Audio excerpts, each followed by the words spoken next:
Hello! Today we're making shakshuka. If you've never had shakshuka before, it's a tomato-based dish that you cook kind of similar to marinara sauce actually. And you poach some eggs in there and then you can dip like bread in there.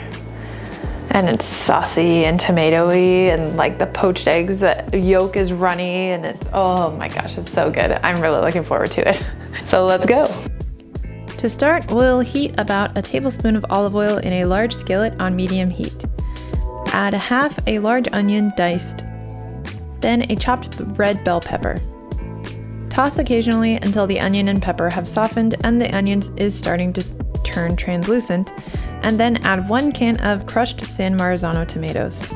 You can use any type of crushed tomatoes, but I've tried San Marzano specifically and I can't go back.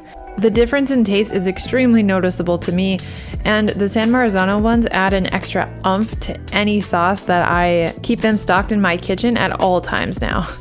If you haven't tried them, I highly recommend you do. It'll change your tomato-based dishes for the better instantly. At this point, I also add 2 teaspoons of paprika, 1 teaspoon of cumin, half a teaspoon of chili powder, salt, and pepper. With the tomato added, we'll cover and let simmer on low heat for 15 minutes. When 15 minutes is up, we'll uncover and get to the fun part. Adding the eggs is precious. With a spoon or spatula, create small divots in the sauce and then crack as many eggs as you can fit comfortably in your pan into the sauce. Recover the pan and let it continue to simmer on low heat until the white of the eggs are fully cooked. I like to sprinkle with fresh parsley, salt, and pepper at this point, and this time I added a bit of cotija cheese on the top to melt. And that's it! Shakshuka for breakfast, brunch, or dinner. Dip your favorite bread if you like, or make some tasty flatbread to go with it, which I will leave a link to in the description.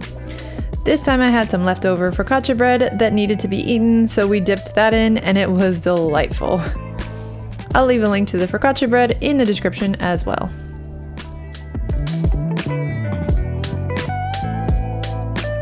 If you like this video or you learned something, give it a like.